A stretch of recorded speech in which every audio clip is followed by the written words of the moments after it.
Assalamualaikum warahmatullahi wabarakatuh. Perkenalkan, nama saya Ibnu Al-Hikam. NIM saya 41824051. Di sini saya akan menjelaskan metodologi memahami Islam.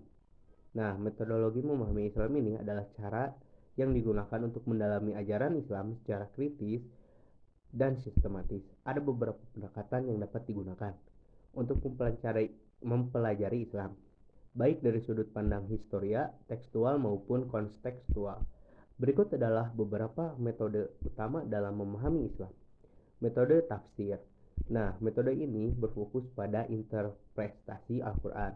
Tafsir adalah usaha untuk memahami makna yang terkandung dalam wahyu Allah, baik secara literasi maupun dalam konteks situasi saat wahyu diturunkan. Beberapa pendekatan dalam tafsir meliputi: 1. Tafsir bi'al-matur, penafsiran yang didasarkan pada riwayat dari Nabi Muhammad dan para sahabat. Nah, ada juga tafsir bi'al-rai, penafsiran yang mengandalkan pemahaman rasional dan logika. Dan terakhir ada tafsir ilmi, penafsiran yang menghubungkan ayat-ayat Al-Quran dengan pengetahuan ilmiah. Nah, kedua nih ada metodologi hadis.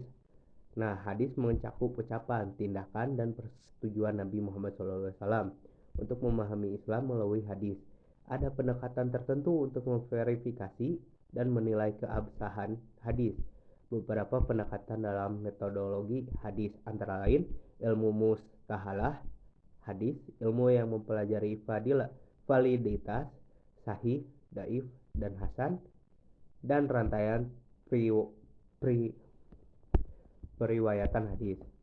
Nah, ada juga tansih dan tadlis, penelitian mengenai kebenaran dan keautentikan hadis, serta cara penyampaian oleh para perawi.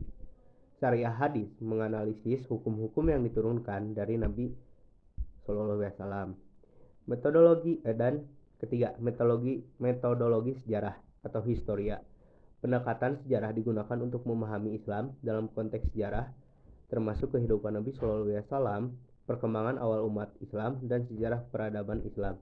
Pendekatan ini dapat mencakup kajian tentang sejarah Islam awal, perkembangan peradaban Islam, konversi dan perpecahan dalam sejarah Islam, dan lain-lain juga. 4. Metodologi filsafat Islam. Filsafat Islam adalah studi tentang ajaran-ajaran rasional dalam Islam yang mencakup ontologi, epistemologi, etika, dan metafisika. Filsafat Islam menggabungkan pemikiran-pemikiran besar seperti Al-Farabi, Ibnu Sina, Avicenna, Al-Ghazali, dan Ibnu Rushd.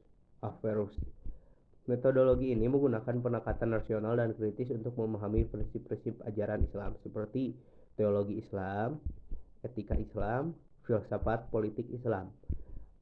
5. Metode sosial dan kultural, sosiologi dan antropologi Islam. Pendekatan ini berfokus pada cara Islam mempengaruhi masyarakat dan budaya. Islam tidak hanya memahami sebagai perangkat ajaran agama, tetapi juga sebagai bagian dari kehidupan sosial dan budaya umat manusia. Metodologi ini mencakup sosiologi Islam, antropologi Islam, dan antropologi Islam. Keenam, metodologi kontemporer. Dalam era modern ini, berbagai pendekatan baru telah muncul untuk memahami Islam dalam konteks global dan modern. Ini termasuk Islam dan modernitas, Islam dan feminisme, Islam dan demokrasi. 7. Metodologi dialog antar agama. Pendekatan ini menekankan pentingnya dialog antar Islam dan agama-agama lain untuk mencapai pemahaman bersama dan saling menghargai.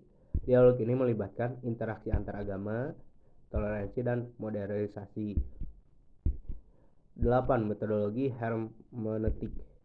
Hermeneutik adalah metode penafsiran yang menekankan pada pemahaman teks agama dalam konteks budaya dan sejarah. Dalam Islam ini mencakup penafsiran Al-Quran dan hadis dengan memperhatikan latar belakang budaya, politik, dan sosial pada masa tertentu.